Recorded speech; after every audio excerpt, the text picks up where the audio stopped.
Good morning guys, how's it going? I'm on day 2 of my journey north. I'm still at Loch Ness, but this morning I'm on the south bank visiting the inspiring Falls of Foyer. Check it out. Okay, this place is beautiful. I've had a little walk around and I've filmed some footage stood on a rock at the top viewing platform, which I'll post at a later date. But just now, the falls themselves are 140 foot deep and it runs right onto Loch Ness. It's beautiful here, but what I'm more interested in about this place is the influence the falls have had on different people throughout the ages. For example, if we go back to 1787, Rabbi visited the falls and he wrote a poem about them. I'm going to read you a couple of lines from that now. Bear with me. Ba, ba, ba, ba. Okay. As high in air the bursting torrents flow, as deep recoiling surges foam below, prone down the rock the whitening sheet descends, and viewless echoes hear astonished wrens.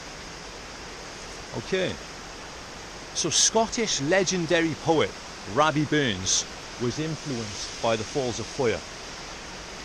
You can't go wrong with a bit of Rabbi. But if we also fast forward slightly to 1834, a guy called Robert Adams was also influenced by the Falls of Foyer to write a paper on motion after effect. Now, motion after effect is the most powerful optical illusion there is, and it's created by staring at moving objects steadily. How? Because in our minds we have cells that are tuned to respond to different features and direction. Now, some of these cells are sensitive to motion in a clockwise direction, but we also have cells that are sensitive to anti-clockwise motion.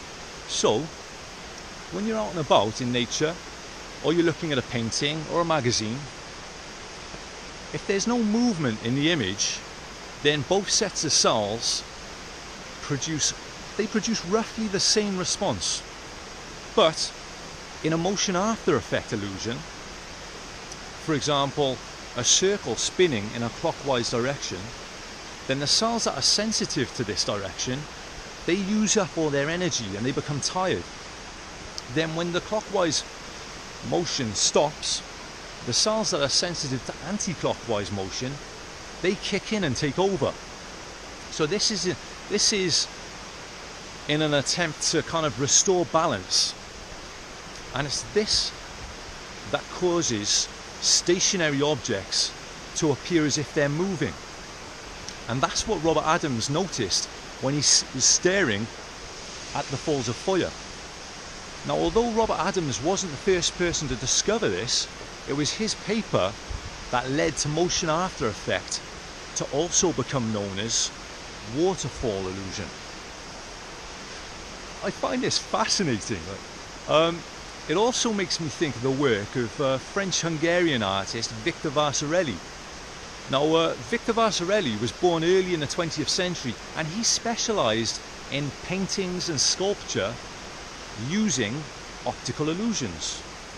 Now, back in the 40s and 50s, he developed what he called geometric abstract art. And although there's no direct link or connection between his work and Robert Adams' paper, I wonder if he was in some way inspired or influenced by